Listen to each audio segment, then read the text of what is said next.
ya kita tahu bahwa setiap generasi ini punya potensi yang sangat-sangat menjanjikan sekali dan bisa berkontribusi besar sekali sebetulnya untuk kemajuan perekonomian, baik untuk kita individu ataupun untuk bangsa ini ya. Nah, secara keseluruhan ya teman-teman semuanya, ada sebuah generasi yang awali dulu dengan namanya generasi baby boomers. Ini luar biasa sekali, fenomenal sekali, dan terutama di Amerika Serikat. Banyak sekali tren peluang bisnis baru lahir dari generasi-generasi ini. Generasi yang lahir kurang lebih tahun 1940-an sampai 1960-an. Seperti itu. Nah, yuk kita lihat berikutnya. Nah, ini generasi yang lebih muda, generasi yang lahir setelah tahun 60-an sampai tahun 80-an ya. Kalau tadi baby boomers mungkin salah satunya ada seperti siapa, Bill Gates, nah, seperti itu. Nah, kalau yang ini generasi X ini siapa? Mungkin diantaranya Josh Bishop gitu ya, yang punya Amazon.com. Nah, sekarang jadi malah di era pandemi ini karena penjualan bisnis online lagi meningkat sekali, beliau lagi orang terkaya nomor 1 sekarang di dunia, seperti itu. Nah, berikutnya generasi Y, generasi yang lebih muda, kelahiran tahun 81 sampai 95 mungkin ini. Ada juga di antara Anda yang masuk generasi ini juga, ini banyak sekali penemuan-penemuan baru, tren ekonomi, tren bisnis juga lahir di generasi ini. Dan terakhir generasi yang paling muda. Nah, ini yang menarik, kita lihat generasi Z. Generasi Z, generasi yang termuda ini, generasi belasan tahun ya, muda-muda. Tapi ada yang menarik sekali di generasi ini. Ini generasi yang paling akrab dengan dengan era internet, dengan media sosial. Ya, mereka familiar sekali sehari-harinya dengan Instagram, WhatsApp, ya, Line, Facebook, YouTube, seperti itu. Dan pengguna media sosial ini kurang lebih 125 juta orang di Indonesia saja. Ya, bayang, jadi luar biasa. Dan ini yang menarik, mereka kebanyakan mengaksesnya pakai smartphone. Dan faktanya kalau Anda cermati, ada sebagian generasi ini yang walaupun masih muda-muda, itu bisa kaya raya mereka dengan menggunakan atau memanfaatkan media sosial atau internet ini. Tapi sebagian besar justru menghabiskan uang untuk membeli paket atau kuota biar bisa mengakses media sosial ya, follow figur ini, figur itu, begitu ya. Nah, yuk Anda sendiri bagaimana? Apakah yang menghasilkan uang, apa yang menghabiskan uang? Seperti itu. Ya, menarik sekali. Yuk kita lanjutkan saja teman-teman semua. Nah, ngomong-ngomong soal pemasukan atau income ya, atau uang yang kita hasilkan, saran saya nanti bagi yang belum pernah membacanya, baca. Ini buku The Cash Flow Quadrant, buku bestseller yang sangat-sangat bagus, sangat banyak sekali sudah membuka peluang orang menjadi sukses di dunia, nggak cuma di Indonesia. Ya, terlepas dari penulisnya Robert Kiyosaki, tapi konsep yang dipaparkan bagus sekali. Bagaimana uang itu sebetulnya bisa masuk ke kantong setiap orang. Nah, ternyata cash flow ini dipaparkan dan dibagi menjadi 2 kelompok besar arusnya, yaitu kuadran kiri, kuadran kanan. Apa itu kuadran kiri? Kuadran kiri ini ada para pegawai, mau dari direkturnya sampai stafnya, karyawannya pun namanya employee, pegawai. Atau orang-orang yang punya keahlian sendiri, dokter, pengacara, artis, dan profesi lain, self employee atau S. Nah, ini masuk kuadran kiri. Yang kuadran kanan siapa? Ada pemilik-pemilik bisnis yang bersistem, ada waralaba, franchise, ada network bisnis ya, ada juga para investor, baik real estate, saham, seperti itu. Nah, kita lihat perbedaannya. Nah, berikutnya, kalau kuadran yang di kiri itu adalah kuadran di mana income itu uangnya masuk kalau aktif bekerja. Nah, gitu. Kalau bekerja dapat uang, kalau kalau tidak bekerja tidak dapat uang. Ini fenomena yang sekarang sedang terjadi, di mana banyak sekali, nggak cuma di Indonesia teman-teman ya, di luar negeri pun, di negara maju pun, banyak sekali orang sekarang ini kehilangan pekerjaannya. Atau sementara dirumahkan dulu, ada yang sudah permanen misalkan di PHK.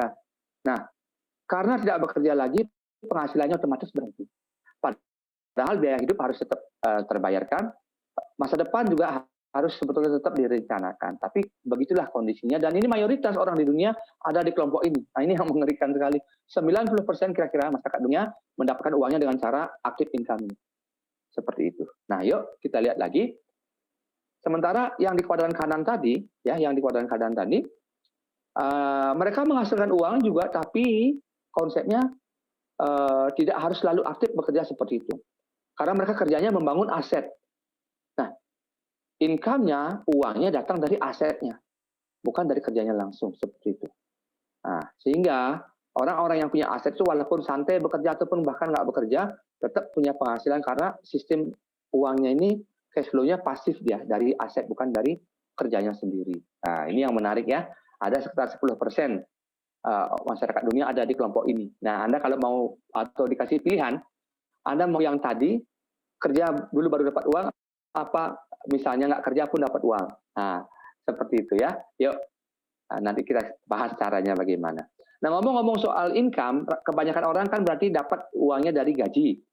Nah, kalau ngomongin gaji, kalau di Indonesia sekarang ini ya, yang lagi rame juga dibahas kemarin, standar gaji di Indonesia ini untuk tamatan-tamatan kuliah baru, misalkan sarjana-sarjana yang baru bekerja, pokoknya yang fresh graduate itu kurang lebih antara 2 sampai 4 juta.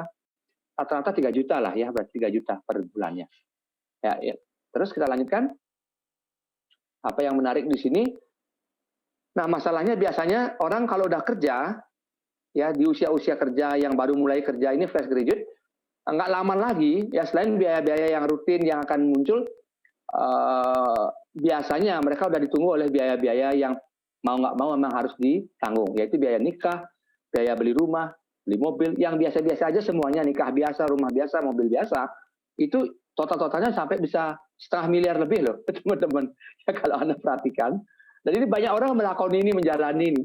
Baik yang sudah dewasa sekarang, dulunya mungkin juga sama ngalamin ini. Begitu kerja, udah kena biaya untuk nikah, untuk rumah, mobil, dan sebagainya. Ya.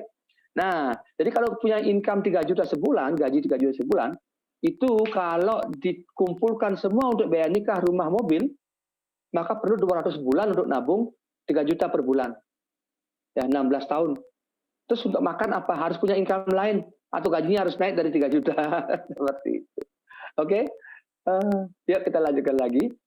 Nah, masalahnya, itu kan bagi yang kebetulan tamat kuliah, tamat diploma, dapat kerja. Bagaimana yang setelah tamat lulus kuliah, lulus diploma, nggak dapat kerja? Atau nganggur? Itu banyak sekali jumlahnya di Indonesia. Apalagi sekarang ini tentunya. Ya.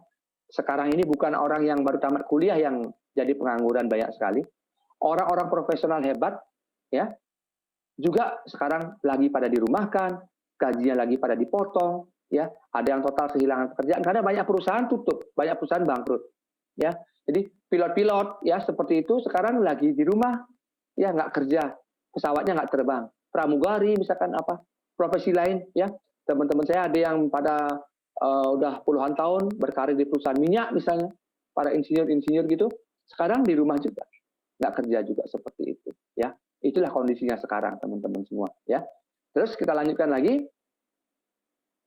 Nah, tentu sebetulnya pasti baik adik-adik yang masih muda, ya yang kuliah sekarang, masih sekolah misalnya, tentu Anda punya tetap rencana masa depan, cita-cita ke depan. Yang orang-orang dewasa juga sama, pasti masih tetap punya sebetulnya ke depan mau gimana, walaupun sekarang prioritasnya mungkin jadi berubah karena kondisi pandemi ini, ya.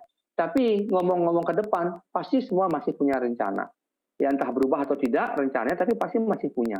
Nah, sekarang kalau dipikir-pikir dengan kondisi sekarang, Anda masih mau gaji yang besar atau penghasilan yang besar? Ya, Anda mau gaji yang besar atau penghasilan yang besar? Ini beda soalnya. Karena kalau yang gaji besar itu, ya ini sekarang banyak orang mendadak kehilangan gajinya. Ya dulunya merasa aman-amannya kerja, tapi ternyata yang namanya kerja juga tidak selalu aman. Khususnya kalau ada kondisi-kondisi seperti di Bali sekarang ini, ada pandemi, pariwisata berhenti. Dulu ada bom, pariwisata berhenti, seperti itu. Nah, kalau bisnis bagaimana? Banyak orang mau bisnis sekarang apa? Bebas, nggak diatur-atur lagi seperti itu. Ya, nah itu kondisinya. Nah, yuk kita lanjutkan lagi. Silakan pilihan ada di tangan Anda. Setelah ini apakah Anda mau masih gaji yang besar atau penghasilan yang besar? Seperti itu. Nah, terus malam hari ini kenapa kita harus membahas online bisnis? Kenapa kita harus ngomongin online bisnis? Why? Ya, why online bisnis? Nah, teman-teman semua perlu disadari juga bahwa di masa pandemi sekarang ini khususnya, walaupun sebelum fase pandemi pun, ya, tren bisnis online memang sedang berkembang pesat sekali. Ditambah lagi kondisi pandemi sekarang, di mana orang semakin nyaman akhirnya apa? Berbelanja itu secara online. Karena nggak harus keluar, nggak harus ke toko, nggak harus ketemu orang misalnya seperti itu.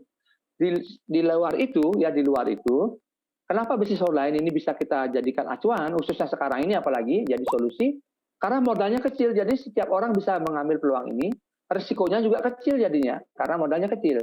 Dan nggak perlu kita harus keluar rumah terus atau berangkat kerja, pulang kerja, macet-macetan, apalagi kalau di kota-kota besar. Jadi hemat waktu, dan bisa dikerjakan di mana saja, di rumah, sambil ngopi, sambil nyantai, itu sambil rebahan, bisa dikerjakan. Dan potensi customer Anda atau pelanggan Anda bisa nggak hanya di kota Anda, tapi bisa di luar kota, di seluruh Indonesia, bahkan sampai ke luar negeri. Dan yang menarik, kenapa tren bisnis online ini sekarang semakin mantap adalah karena rata-rata, apalagi sekarang ini, orang aksesnya setiap hari ke gadgetnya, ke smartphone-nya, itu semakin banyak waktunya. Dulu aja rata-ratanya 4 jam per hari. Kalau sekarang mungkin lebih, teman-teman semua. Jadi inilah potensi yang memang membuat bisnis online ini menjadi semakin besar pangsanya, ya seperti itu. Dan ngomong-ngomong kemarin ya, tahun kemarin aja 2019, transaksi yang terjadi via online sudah sampai 288 triliun. Ya, sekarang tentu lebih banyak lagi, meningkat lagi seperti itu. Nah, yuk kita lanjutkan lagi. Nah, kalau dulu ya kita mau memilih bisnis, cari peluang, mau bergabung dengan perusahaan, pasti lihatnya, oh kantornya besar, perusahaannya besar, kalau kantornya besar, gedungnya besar gitu ya. Misalkan kalau Jakarta ada gedung Sahid Sudirman Tower gitu, wah gedung tertinggi di Indonesia, udah hebat perusahaannya, Sahid Group gitu ya. Nah kalau sekarang di era-era internet, media sosial seperti sekarang ini, ada bisnis-bisnis baru, ya startup baru yang mungkin gedungnya kantornya kecil, contoh aja Tokopedia, ya. Tapi coba lihat nilai perusahaannya. Ya kalau Sahid Sudirman Tower mungkin 1,5 triliun, Tokopedia bisa sampai 100 triliun loh, gitu ya. Nah terus kita lihat lagi yang lain, misalkan apa? Perusahaan penerbangan, Garuda Indonesia misalnya, ya punya pesawat banyak seperti itu udah puluhan tahun melegenda, nilai perusahaannya yang bersihnya berapa? 11 triliun. Sementara kalau Gojek misalkan perusahaan transportasi yang bahkan mungkin nggak punya motor, nggak punya mobil, ya nilainya sampai 140 triliun. Ya, dan mereka perusahaan-perusahaan online ini sekarang udah bisa menjadi sponsor-sponsor utama di kegiatan baik itu olahraga seperti Liga 1 Sepak Bola Indonesia misalkan. Ya Shopee kemarinnya seperti itu. Yuk kita lihat lagi. Dan Anda kalau mau memperhatikan pertumbuhan bisnis online ini juga bisa memperhatikan atau mengacu kepada pertumbuhan perusahaan-perusahaan ekspedisi. Sekarang ini di mana-mana perusahaan ekspedisi itu pesat sekali perkembangannya. Karena memang transaksi yang terjadi secara online semakin meningkat. Anda kemana-mana akan lihat di sekitar rumah Anda mungkin JNE, ya, JNT, Diki, ya, EMS dari PT Pos, Si Cepat, dan yang lainnya. Sampai ke pelosok-pelosok keluar kota. Ya, seperti itu. Yuk kita lihat lagi selanjutnya. Nah, kalau memang bisnis online ini begitu menguntungkan, ya trennya besar dan ya, tapi mengapa ada yang masih ragu? Ya seperti itu. Dan bahkan ada juga sih yang gagal juga ada, ya jujur. Karena apa? Karena tentu semua peluang yang baru akan ada prosesnya. Apapun itu, ya kita nggak bisa langsung loncat langsung ngebut gitu, nggak. Pasti ada prosesnya. Nah kalau di bisnis online, proses-proses yang harus dilalui adalah pertama produknya, ya promosinya juga, toko online, ya closing skillnya, kemudian mentoringnya yang ngajarin siapa, yang bimbing siapa, terus sistem bisnisnya bagaimana. Nah itu banyak orang kan harus lakoni sendiri, ya berusaha belajar, tapi akhirnya tetap harus dijalankan sendiri. Nah karena jalankan sendiri ini kadang-kadang jadinya ribet, seperti itu, karena semua diurus sendirian. Nah itulah kondisinya. Terus solusinya apa sekarang ya, biar nggak ribet. Nah kalau Anda mau dan biar nggak ribet, biar ada tim, ada mentornya, ada dan sebagainya, ya masuklah ke komunitas. Komunitas yang sudah menyediakan semua hal itu. Nah ini gampangnya sudah, ya kan? Kalau udah ada yang gampang, kenapa rumit-rumit ya? Kenapa ribet-ribet? Nah kami kebetulan bersyukur sekali, kami punya komunitas namanya Kopi Komunitas Online Pintar. Jadi kita berkumpul sesama tim yang memang mengerjakan bisnis secara online. Nah yuk, kita lanjutkan lagi. Terus peran komunitas apa? Ya itu tadi, ya kita bantu produk, Anda nggak perlu pusing, ya kan? Buka toko online, teamwork, ya ada timnya, ada mentornya yang akan membimbing Anda, cara-cara kerjanya, closing skill-nya, bahkan ada tutorialnya. Nanti secara berkala bagi Anda yang bergabung di bisnis ini akan dikasih tutorial lengkap sekali ya. Dari awal sampai Anda berhasil, apa-apa yang harus dikerjakan akan diajarkan. Ya, jadi ini peran komunitas ya, biar nggak ribet, betul nggak? Nah, terus kita lanjutkan lagi. Nah, teman-teman semua, produknya apa? Produknya kebetulan Bapak Ibu, ini produk yang sangat luar biasa. Kami bersyukur sekali bergabung di bisnis ini. Karena produknya adalah produk-produk yang tidak pernah ada matinya, seperti itu istilahnya. Karena bergerak di bidang health and beauty products. Produk kesehatan, produk kecantikan yang selalu dibutuhkan orang setiap